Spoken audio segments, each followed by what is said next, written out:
Mutual Broadcasting System presents The Mysterious Traveler. Written, produced, and directed by Robert A. Arthur and David Kogan, and starring two of radio's foremost actors, Jan Miner and Wendell Holmes, in Change of Address.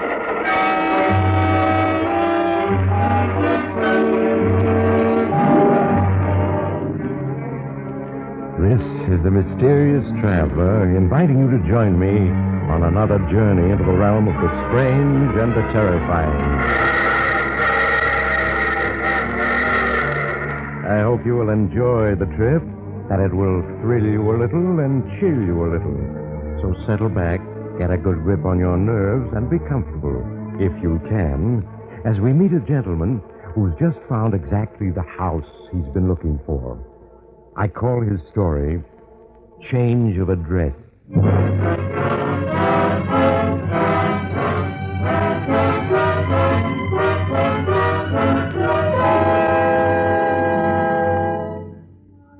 Have you ever seen a house that made you say automatically, that house was just made for a murder? Of course you have. But until now, you've never wanted to own such a house. But now your name is Andrew Hollins. You're in your 40s, and all your life you've been ultra-respectable. Now, suddenly, you feel trapped, completely trapped by your marriage to your wife, Jocasta, who rules you with an iron hand. That's why, when you find this bleak, lonely house on the shore of the Pacific Ocean, your heart leaps with joy, because it's a house just made for murder.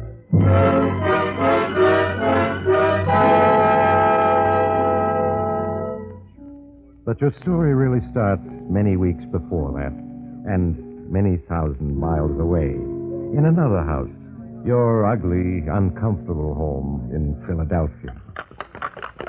Andrew, Yes, Jocasta? that's your fourth cocktail. It's only the third, and they're very mild. 2 cocktails before dinner, enough for a man of your age. We must think of your health. I'm only 46. I really don't believe I have one foot in the grave yet. 47. And there's no use taking chances. I'm sure Dr. Stevens would back me up. Dr. Stevens be hanged. If another cocktail is taking a chance, I'll take it.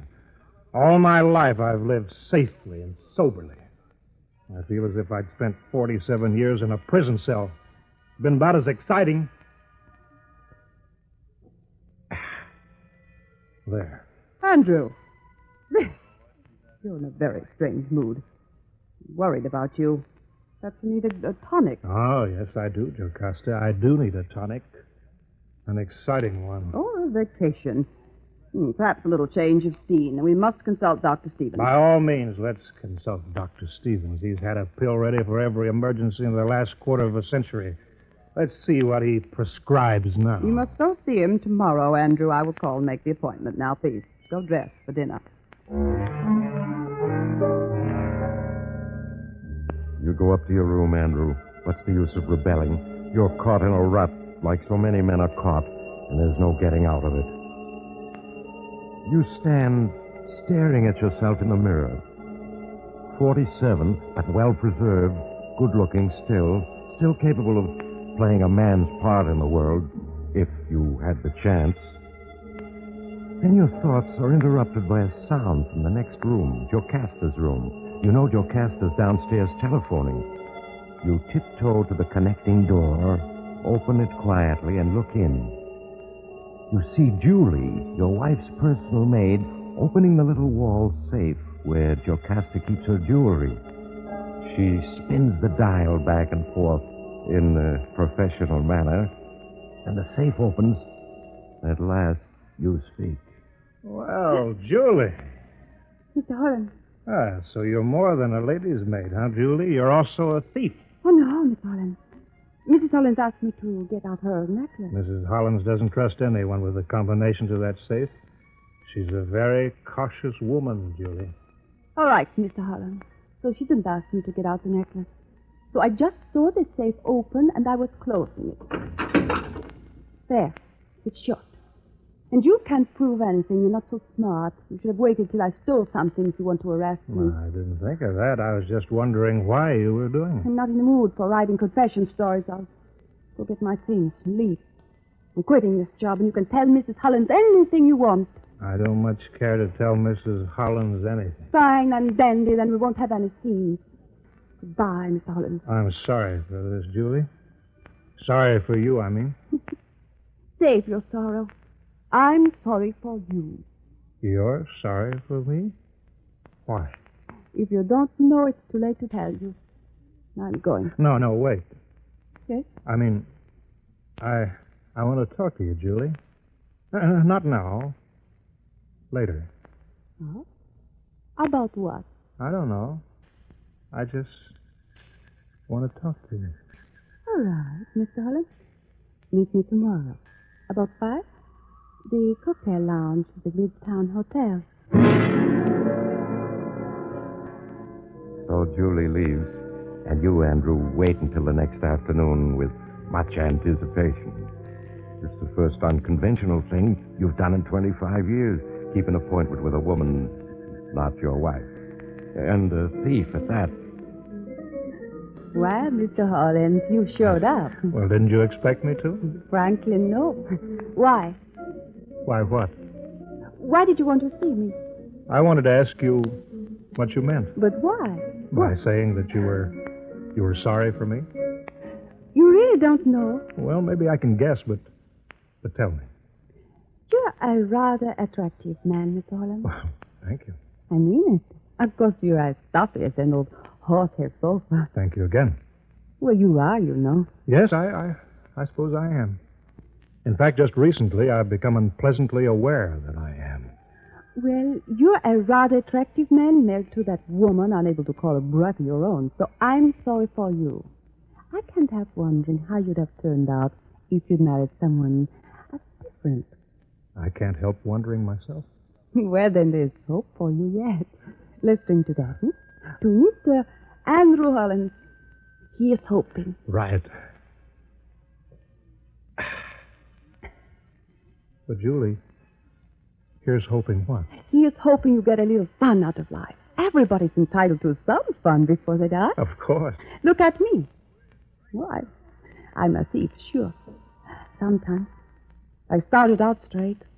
Got married. My husband turned out to be a thief, and he taught me to be one.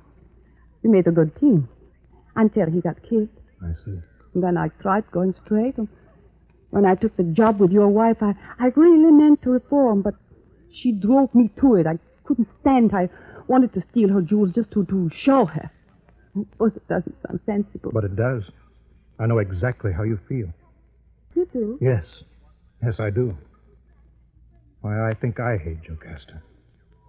Yes, when I think how she's ruled me all these years, I hate her. Well, listen to proper Mr. Hollins talk. Oh, don't call me Mr. Hollins. Call me Andrew. All right.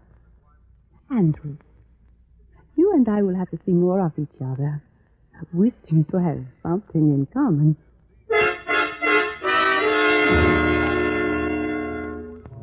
And you do see more of each other, Andrew. Julie is a very good-looking woman. You're attracted to her. Very strongly attracted to her. You meet several times, and Jocasta suspects nothing. Andrew. Andrew. Huh? Oh, yes, Jocasta. You're very absent-minded these days. Really? I hadn't noticed. I'm worried about you. The tonic Dr. Stevens prescribed doesn't seem to be doing much good. Doesn't it, my dear? I'm going to consult him about you. At your age, we must take no chances. Of course not. No chances. We must never take any chances, Jocasta. Not about anything. I don't understand what you mean.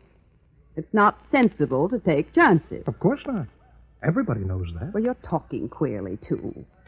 Yes, I'm certainly going to consult Dr. Stevens. You hear her go to the phone to call the doctor, Andrew, and you're elated because you've been making a plan, and the plan is working. When you see Julie later that day, you tell her what you're planning. Well, Andrew, you're looking like a new man. Well, I'm feeling like a new man, Julie, my dear. I've been working on something. Yes? I've been persuading our family doctor that I badly need a vacation. He's promised to convince Jocasta, but today he'll tell her. Jocasta faithfully follows every suggestion he makes. She'll urge me to take a vacation, a long one, and... You see? I think so, Andrew, but tell me anyway. It'll give me a chance to get away from Jocasta without her suspecting anything. I'll start out in the car and just disappear. I'll change my name. You and I will meet in California. And we'll start a new life together. You and I, Julie. A life with some fun in it. Bravo, Andrew. But, my dear, can't you just leave her? Isn't that simple? No, I can't. You don't know Jocasta. She's a pillar of righteousness, a tower of convention. She'd hound us. Some way or other, she'd punish me for my sin of leaving her. Believe me, she would. But, Andrew... No, I'm right. Every time I've gone against her wishes, I've suffered for it. She's a devil, that woman, beneath all her prim conventionality. My only hope is to slip away from her before she knows that I've escaped. Well, Andrew, if you're sure... Yes, I'm sure. The only question is, will you do it? Join me, I mean. Take up a new life with me? Yes, Andrew. Yes, I will.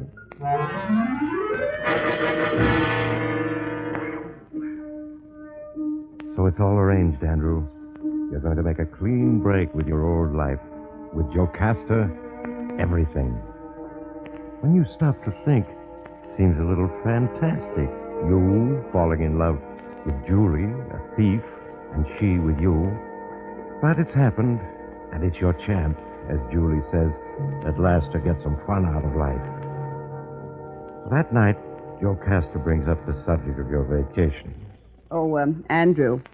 Yes, Jocasta? Please put down that newspaper. I want to talk to you.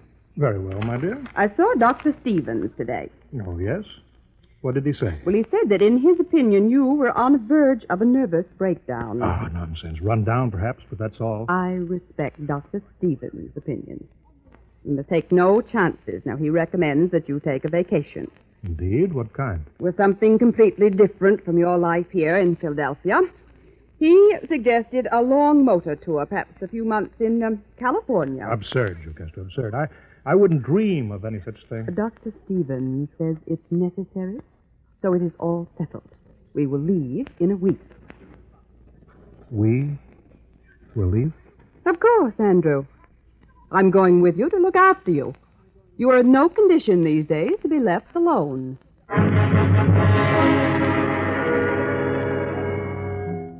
So your plan has backfired, Andrew. Jocasta's going with you. That completely ruins everything, doesn't it? You can't talk her out of it. Your hatred for her becomes a consuming fury as you tell Julie what has happened. I tell you, Julie, that woman is a devil, a fiend. She's going with me to look after me, she says. I could strangle her. Andrew, listen to me. Just walk out on her. Make a clean break. She won't be able to do a thing. She will, I tell you. You don't know her. She's capable of anything. She'd ruin our lives somehow. All legally and respectably. She really has you beaten, hasn't she? Then there's nothing we can do. I guess we just better forget the whole thing, Andrew. No, I'll think of something. I won't let her beat me. Not if I have to kill her to prevent it.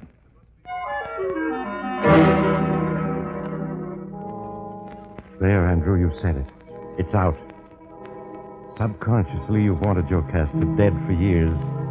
Now you realize it. And realize that to be free of her, you'll have to take matters into your own hands. The idea doesn't shock you in the least. The only question is, how?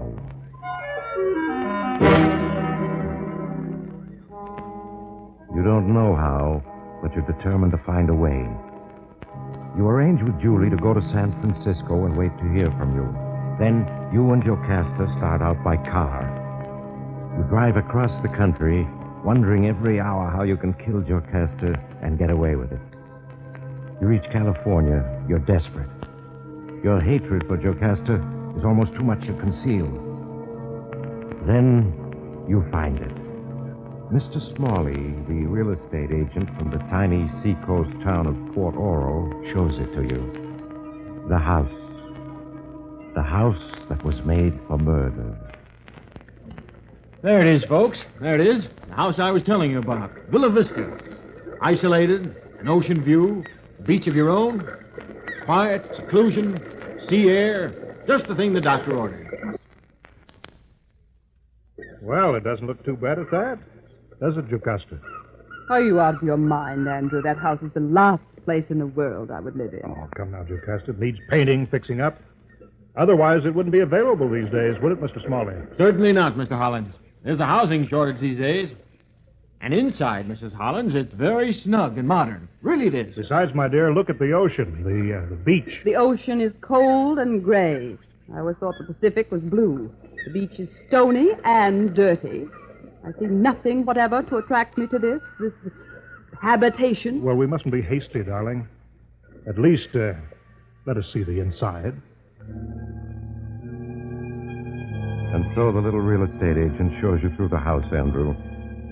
First, the cellar. See, folks, you have a real cellar and a real furnace.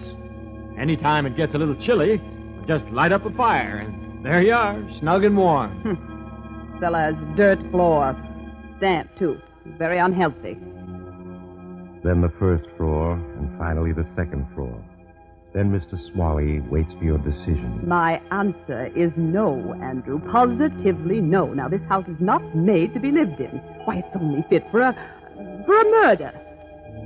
You look at her, startled, Andrew. Has she guessed your thought? It is an ideal house for a murder. Her murder. But no, she's merely using a figure of speech. You relax. Oh, really, my dear, you're being too harsh. I find the atmosphere here very peaceful, and Dr. Stevens did say a few months of peace and quiet would do wonders for me. Yes, he did. And a little paint and polish will make this house really quite livable. Will the owner fix it up, Mr. Smalley? Afraid not, Mr. Hollins. Afraid not. Name's Wilson. Lives in Seattle. Won't spend a cent on the place. Has unhappy memories for him. Indeed. In what way? Retired. Came down here to live. His wife left him. Walked out. Went back to her folks in Texas. Well, shall we draw up a lease? So it's done, Andrew. Jocasta gives in when you remind her of Dr. Stevens' advice, and you sign a 6-month lease. You're not sure how you're going to do it yet, but you know that here in the utter seclusion of this house, you'll hit upon a way to be rid of Jocasta yet. You move in, but your wife keeps grumbling about the place. Really, Andrew, this house, there's something wrong with it. I know there is. Andrew, you're not listening. Put down that paper. Oh, yes, Jocasta? I said there's something wrong with the atmosphere of this house. I can feel it. Oh, now, Pet, you're just prejudiced against the house. It's a perfectly good house. Needs a little fixing, that's all. It's damp and it's cold. I suggest you start a fire in that precious furnace the real estate agent made so much of. So you go down to the cellar, Andrew, and start a fire. Then you look around. It comes to you. Complete, the whole plan. It's as if the house itself suggested the idea to you. You find a rusty pickaxe in the corner. You start digging a hole behind the furnace.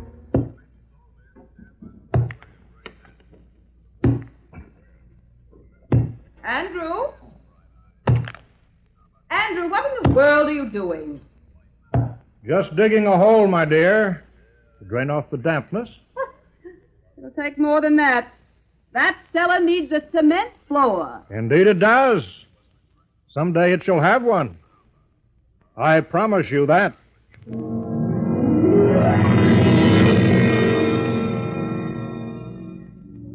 Yes, Andrew, your plan is complete at last. But before you can carry it out, you really need to own the house to be safe. So you finish digging your hole, quite a large hole. Then you stroll down to the village to talk to Mr. Smalley. Tell me, Mr. Smalley, the house, Villa Vista, is it for sale? Well, thinking of buying, Mr. Hollins? Like it as well as all that, huh? Well, indeed I do. My nerves are much better. I've decided to reside in California permanently. Oh, glad to hear it. But Mrs. Hollins, I guess she doesn't agree with you. Said she hates the house and is going back to Philadelphia as soon as she can. Well, that may be, but I shall stay. So is the house for sale? Well, I don't know. I'll have to phone Mr. Wilson in Seattle. He's never wanted to sell before. Hates the place. But won't sell. Wife left him there, you know. Yes, you mentioned that. Well, suppose I try and see. I'll let you know. Thank you. Funny thing, your wife was in today. She was? Wanted to know the present address of Mrs. Wilson, the owner's wife, one who up and left him. Indeed? I wonder why. Said she wanted to write Mrs. Wilson about something. Wouldn't say what. Should have heard her light into me when I said I didn't know the address. I can imagine. Well, thank you, and be sure to contact Mr. Wilson right away. Now you're all set, Andrew. You can just buy the house. You'll be free of Jocasta forever. Free of this woman who's controlled your every movement for years. You wait impatiently for word from Mr. Smalley. Andrew, what in the world is wrong with you? Why, you've been nervous as a cat lately. Oh, nonsense, my dear. I'm fine. You are not, and it's this house.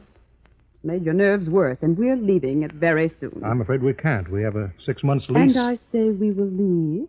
I've started the machinery in motion. What do you mean, machinery? I've made a discovery, Andrew. A significant discovery. What discovery? I shan't tell you. You just poo-poo it. The way all you men are. Nevertheless, we will shortly be leaving this house, both of us. But I don't wish to leave. I like it here. No, that may be. I say we will leave. I will see to it. As soon as I... Oh, telephone. I'll answer it. Hello. This is Mr. Smalley. Is Mr. Hollins there? Yes, he's here. For you. That real estate agent. Hello, Mr. Smalley. What is it? News for you, Mr. Hollins. Good news. Mr. Wilson just phoned he'd sell for cash. I see. I'm very happy to hear it. 2 days ago, he said no, but he changed his mind. Seems he's in a little legal difficulty and needs cash for a lawyer. Oh, that's too bad, but it's an ill wind and all that. Exactly, Mr. Hollins, exactly. Well, I'll drop in tomorrow and settle the details. Goodbye, Mr. Smalley. What was all that about? There's nothing important. Jocasta, I have something to say to you. And I have something to say to you. Now, this house has been very bad for you, so inside of 48 hours, I am sure we will be leaving it. Both of us. I just want you to get used to the idea. On the contrary, we're staying here, both of us, for a long time to come. In fact, I venture to say that you'll be here permanently. Nonsense, Andrew. 48 hours, at the most. You're wrong, Jocasta. Andrew, what in the world are...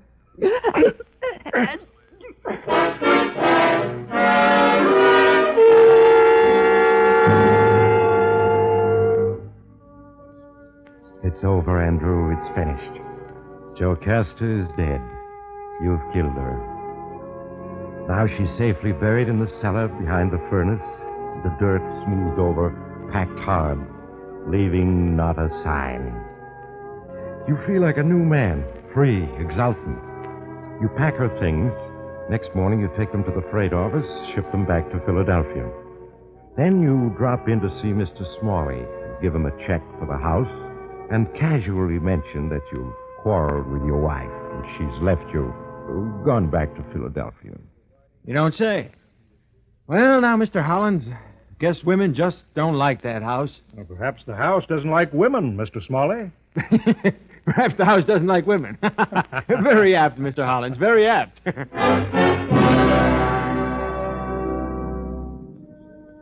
You go back to the house, Andrew. You're filled with an enormous satisfaction.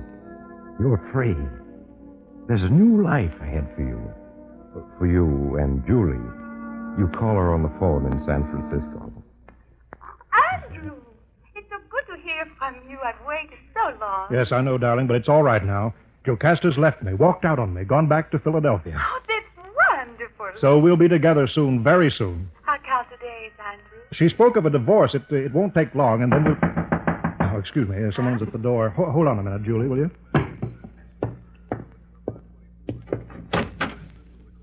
Yes? Mr. Hollins? Yes, I'm Mr. Holland. I'm Sheriff Bigby. Miss Hollins in? Why, no, she isn't. Mind if I come in? Why, no. Of course not. Thanks. When will Miss Hollins be back? I couldn't say. Well, don't matter. I just thought I'd tell her hunch was dead right. Her hunch? What are you talking about? I'm talking about Mr. Wilson, owns this place, and how he killed his wife. Wilson killed his wife? That's right. Nobody guessed. Till Miss Hollins came along, put us on the track. We sure thought she was a little off her rocker, Mr. Hollins. Begging your pardon. When she came to my office insisting there was something wrong with the atmosphere of this house, and she was sure it was because Wilson was a murderer. She said that? She sure did. Well, everybody in town thought Miss Wilson up and left Mr. Wilson. But your wife, she wanted to write to Mrs. Wilson, looking for an excuse to break the lease, she said. And nobody had Miss Wilson's address. I don't understand. Well, it's like this. Even the post office didn't have a change of address for Mrs. Wilson. But what of it? Well, your wife said any woman who left her husband would put in a change of address so she could get her mail. Instead, it's all been going to Mr. Wilson in Seattle. Well, what is that? Well, now, your wife claimed this proved Mrs. Wilson was dead. Murdered. By George, she was right. Wilson killed his wife. He sure did. We phoned Seattle, asked the police to question him. He thought they knew the story and broke down and confessed. He's in jail now. Real smart work on your wife's part. Well, a couple of my boys will be along any minute to dig up the body. What? Wilson said the minute he set eyes on the house, he felt it was a good place to commit a murder. So he killed his wife and buried her real deep, behind the furnace. Behind the furnace? That's right. Told everybody she run off. What is it, Mr. Hollins? Where are you going? I left the phone off the hook. Julie? Dick, Andrew, what is it? What's wrong? I just want to say goodbye, Julie. Jocasta is coming back.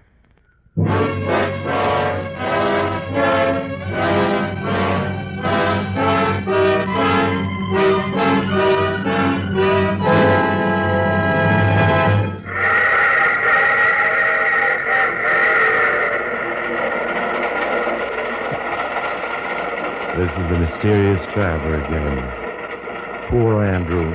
Even in death, Jocasta had him under her thumb. Yes, they both left the house inside 48 hours, just as she had sworn. That's the trouble with a house just built for a murder. Too many people may have the same idea. So, if you're ever tempted to dig a grave in your cellar, make sure no one else had the idea first, or you may get into trouble. In fact, it might be better if you just forget the whole thing and... Oh, you have to get off here. I'm sorry. But I'm sure we'll meet again. I take this same train every week at this same time.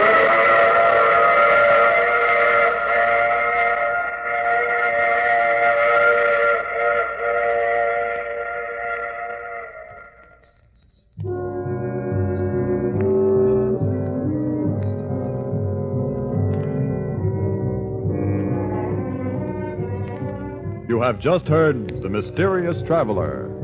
Now you can enjoy other dense and exciting stories of the Mysterious Traveler in the current Mysterious Traveler magazine. In our cast were Jan Miner, Wendell Holmes, and Owen Jordan, with the title role played by Maurice Tarplin. Music is under the direction of Emerson Buckley and was composed by Richard DuPage. All characters in this story were fictitious. The story itself was dramatized from the pages of the Mysterious Traveler magazine. Russ Dunbar speaking. This program came from New York.